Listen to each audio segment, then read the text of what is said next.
Okay, praise the lord. प्रभु यीशु मसीह के मधुर नाम में आप सभी को प्रेमी सलाम।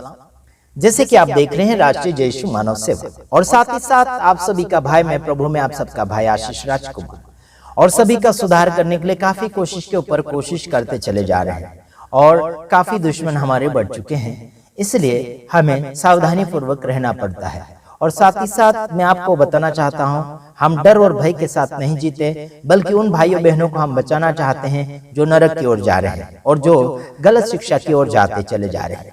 बीते हुए दिनों में हमने एक वीडियो देखा और एक वीडियो मेरे पास पहुंचा। वहां पुलिस जाकर उन सेवक और विश्वासियों से कुछ पूछताछ कर रही है। जैसे कि वहां पर हमें सुनने के लिए मिलता है कि वहां का सरकार जो है योगी सरकार है, तो उस सरकार के अंतर्गत में वहां पर धर्म परिवर्तन हो रहा है करके ऐसी बातें हमें सुनने के लिए मिली है। तो आइए देखते हैं वहां पर पास्टर जवाब क्या देते हैं, विश्वासी जवाब क्या देते हैं, उसके बाद में हम कुछ बातें सिखाएंगे। आइए देखते हैं। तो यहाँ पे ईसाई मिशनरियों द्वारा ये बाइबल के वचन लिखे गए। बाइबल किस धर्म का ग्रंथ है? अब आप बातें बंद करिए और दोबारा यहाँ भिड़ने लगेगी, जान लीजिए बात, ठीक है? तो भिड़ने लगेगी। आप कितने दिन से कर रहे हैं ये सर हम 8-9 साल से कर रहे हैं। 8-9 साल से यहाँ कर रहे हैं। अच्छा, ये हम 5-7 लोग 10 लोग बैठ के प्रार्थना करते थे। हाँ हाँ। तो आपको कोई और जगह नहीं मिली, यही जगह मिली थी? सर हमारा घर है ये। अच्छा, ये आपका घर है? हमारा घर है। ठीक, बहुत सही। आप 8-9 साल से कर रहे हैं, उसके बाद इतने लोग यहाँ पे हैं। योगी सरकार में ये ईसाई धर्म का प्रचार यूपी या बिहार का होगा जहाँ पर योगी सरकार। बहुत सही। अब ये जो किताब जो कौन सा भी हो, पवित्र बाइबल। बिल्कुल। अरे आप भी हैं जी? ओह, ज्वाला प्रसाद। बस बस बस बस बस बस, बहुत सही। ठीक ठीक ठीक। ये पवित्र बाइबल है, ईसाई धर्म ग्रंथ। मतलब कुल मिला करके अपने साथ धर्म बना रहे सर हैं। सब मनुष्य के लिए नहीं, ईसाई धर्म ग्रंथ नहीं है सर। इसमें एक शब्द भी नहीं, ईसाई नहीं लिखा। ये किसका है? ये सर ईसाई किसका है? ये है क्रिश्चियन का। क्रिश्चियन कौन होता है? ईसाई होते हैं। फिर हमको यदि यहाँ से आराम है तो हम यहाँ पे नहीं नहीं, आप आराम लीजिए, वो दिक्कत नहीं है। ठीक है ठीक है, हम आपका प्रभु ना? को मानेंगे। बिल्कुल मानिए, किसने कहा कि मत मानिए? रामायण मैंने पढ़ा 40 बार अर्थ सहित मैंने पढ़ के वो पूरा कर दिया। अनावश्यक बात नहीं, अनावश्यक बात नहीं, गलत बात। अनावश्यक बात मत बोलिए। बात गलत बात। काले बात बोलिएगा। बात गलत बात। अगर मैं समझ तो अपना सामान करिए, बात ज्यादा नहीं सब सही। मत बोलिएगा बात। सम्मान वाली बात। और दोबारा ऐसे किसी घर में भिड़न होने के लिए अनुमति लोग श्रीमान चाहिए। जी सर। विदाउट अनुमति द्वारा इकट्ठा हो जाए तो उचित नहीं होगा। चुप गलिए, यहाँ से गलिए। अगर विदाउट अनुमति यहाँ इकट्ठा हो गए 10 में से अधिक तो आप लोग मुकाम हो जाएगा। 10 में 44 लागू है। 5 अधिक, 5 या 5 अधिक, 5 अधिक जैसे हुए तो उनको मुकाम हो जाएगा।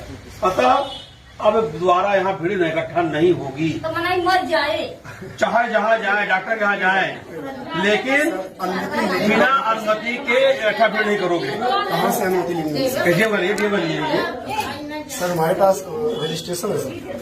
क्या है? चर्च का रजिस्ट्रेशन है। आप उसको लेकर दिखाइए, दिखाइए।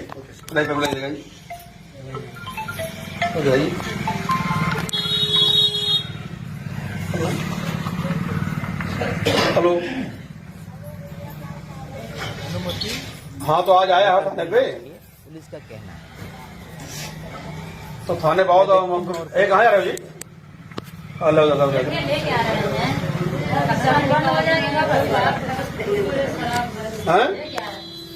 थाने पर आइए। क्या जी? एक मिनट। ईसा मसीह ने कौन सा धर्म चलाया था? ईसा मसीह ने धर्म नहीं चलाया। किसने बताया? ईसा मसीह ने धर्म नहीं चलाया। ये हाँ। आप पूरी बाइबल में पढ़ लीजिए, कहीं भी ईसाई धर्म का शब्द नहीं है। इसमें क्या है उसमें? उसमें ईसाई धर्म का शब्द आपको नहीं मिलेगा। मानव जाति के लिए है कि मानव जाति सही रास्ते पे चले, सही काम आप करे। मिर्जापुर जनपद के 96 क्षेत्रीय नरोइया गांव में इतनी भीड़ इकट्ठा करके और ईसाई धर्म का प्रचार कर रहे हैं। आपको ये पता है कि योगी सरकार में कानूनन जुर्म है? हाँ, यह जानते हुए भी ये काम कर ईश्वर रहे का हैं। प्रचार करना सर कानूनन जुर्म कैसे हो सकता है? हाँ, चलिए ठीक है। दरोगा जी,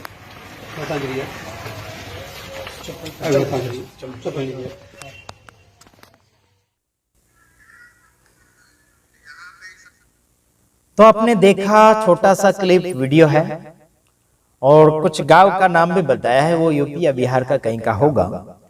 तो देखिए कई सालों से वहां पर पास्टर प्रचार कर रहे हैं और वहां बुजुर्ग आ रहे हैं, बच्चे आ रहे हैं, महिला लोग आ रहे हैं, काफी दुखों से आजादी पा रहे हैं।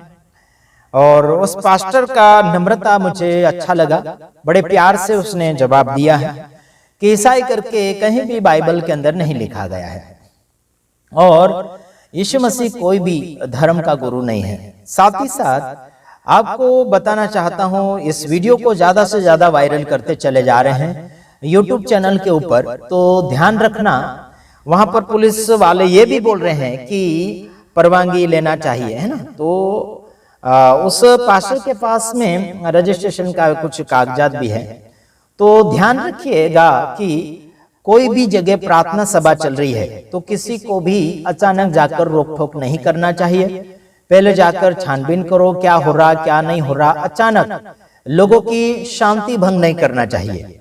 और कोई आराधना कर रहा, प्रार्थना कर रहा है तो उसकी शांति भंग नहीं करना चाहिए। मुसलमानों को देखा होगा, अल्लाह को वो लोग चाहे जहां घुटने टेक कर वफादारी में नमाज पढ़ते हैं, चाहे वो रेलवे स्टेशन में हो, चाहे वो कहीं भी जगह हो, तो वो अल्लाह के नाम से एक नमाज पढ़ते हैं और वफादार के साथ आगे की ओर बढ़ते हैं।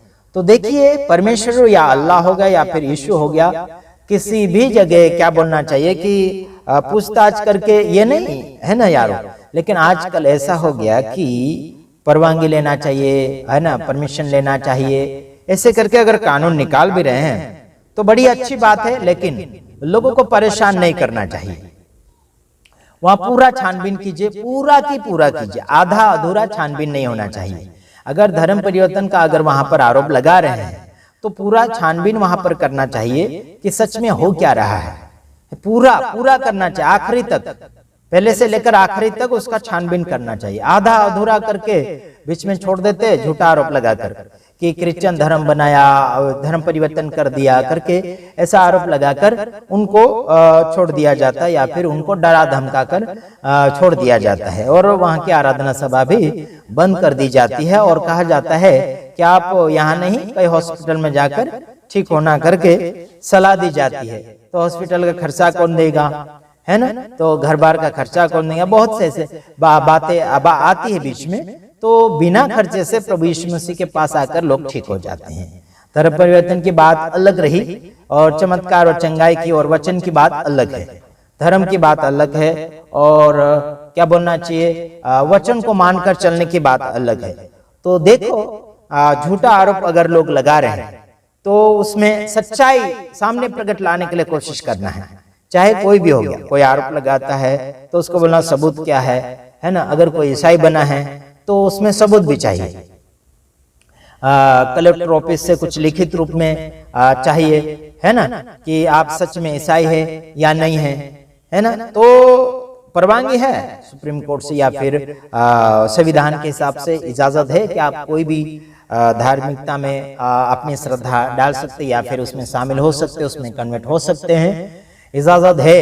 लेकिन मेरे भाइयों बहनों सही जवाब देता आना चाहिए। यहाँ पर हमने देखा कि एक दादाजी थे कि ये बाइबल ईसाइयों की, क्रिश्चियन की, ऐसे करके बोल रहा था। ये बाइबल ईसाइयों की नहीं है, क्रिश्चियन की नहीं है। ये बाइबल जो है सारी दुनिया का इतिहास दिखाता है, सब कुछ दिखाता है। ये बाइबल सबके लिए है, मानव जाति के लिए है। मेरे यारों केवल ईसाइयों के लिए बाइबल नहीं है। ये जो भी विश्वास करेगा वो उसके लिए है मेरे तमाम भाइयों बहनों। और इस बाइबल के अंदर, है ना, वैज्ञानिक लोग भी पढ़कर, है ना, ज्ञान को हासिल करते हैं। समझ रहे मेरे यारों, बाइबल को वैज्ञानिक लोग भी पढ़ते हैं, क्या है क्या नहीं। उत्पत्ति का इतिहास कहाँ मिलेगा, बाइबल के अंदर है। पहली किताब का नाम है उत्पत्ति और उत्पत्ति के अंदर इतिहास मिलेगा, दुनिया का इतिहास मिलेगा। इंसान कहाँ से बना, जीव जानवर कहाँ से बने, है ना, पृथ्वी कैसे बनी, स्वर्ग और पृथ्वी कैसे बनी, है ना, दुनिया की चीजें कैसे बनी, इतिहास बाइबल के अंदर पाया जाता है। और मनुष्य का इतिहास भी बाइबल के अंदर पाया जाता है। और धर्मों का इतिहास लोगों के किताबों में लिखे गए हैं। धर्म जो बनाए गए हैं ना वो लोगों ने बनाए, तो वो इतिहास बाइबल के अंदर नहीं मिलेगा, क्योंकि धर्म की स्थापना बाइबल ने नहीं किया। परमेश्वर ने धर्म का स्थापना नहीं किया। परमेश्वर धार्मिकता प्रकट करता है, परमेश्वर पवित्रता प्रकट करता है, पाप को अलग करता है और पापी इंसान को वो पवित्र बनाता है, वो धर्मी बनाता है। और धर्मी का कोई एक नाम नहीं है कि ये धर्म का है करके, समझे। चाहे कोई भी इंसान हो सकता है जो प्रभु के पास आकर धर्मी बनता है, प्रभु के पास आकर पवित्र बनता है, सच्चा बनता है, ईमानदार बनता है, तब जाके वो आगे की ओर यीशु मसीह को पूरी रीति से स्वीकार कर लेता है। उसके बाद लोग उसे कहते हैं क्रिश्चियन धर्म में चला गया, कन्वर्ट हो गया, ये हो गया, वो हो गया। ये बोलते हैं, बोलने वालों को क्या हो गया यार, ये जबान कोई भाड़ा नहीं लेती है, किराया नहीं लेती है बोलने के लिए। वो झूठ भी बोलती है जबान और सच भी बोलती है, अच्छे के लिए भी बोलती है और बुरे के लिए भी बोलती है। तो जबान जो है बेलगाम है। तो इस जबान को इस्तेमाल कैसे करना कैसे नहीं करना वो आपका फर्ज है, लेकिन दंड जरूर पाएंगे। अच्छा करोगे तो अच्छा मिलेगा, है ना, बुरा करोगे तो बुरा मिलेगा। तो आइए हम इसी जगह समाप्त करना चाहेंगे, लेकिन एक बात जाते जाते एक बात बोलते हैं, प्रभु यीशु मसीह को पाने से जीवन अच्छा बनता है। प्रभु यीशु मसीह के नाम में जीवन सुधरता है, बिगड़ता नहीं है। लेकिन आज लोग यीशु मसीह को मानते हुए भी जीवन को कुछ लोग बर्बाद कर कर रखे हैं। हम उनके विरोध में जाते हैं, चाहे कोई भी हो, छोटा हो, बड़ा हो, रेवरन हो, बिशप हो, चमत्कारी हो और वचनों का खुलासा करने वाला हो, या फिर जिब्रिश यानी कि अन्य भाषा में बड़बड़ाते हैं, हम उनका विरोध करते हैं। जो अच्छा करेंगे उनका सपोर्ट करते हैं, लेकिन जो गलत करते हैं उनका हम विरोध करते हैं। और अगर हम विरोध करते हैं तो ये सामना करने के लिए आते हैं, तो वहां हम समझ भी जाते हैं कि ये प्रभु के लोग नहीं है, है ना। अपना बढ़ावा चाहते हैं, अपनी बढ़ोतरी चाहते हैं, अपनी वाहवाह चाहते हैं, और ये लोग ऐसे ही करते रहेंगे, सामने भोगते रहेंगे। तो सावधान रहिए, आगे की ओर बढ़िए और सबके साथ सुधार करने के लिए कोशिश करें। God bless you. प्रभु आप सबको आशीष करें। आमीन।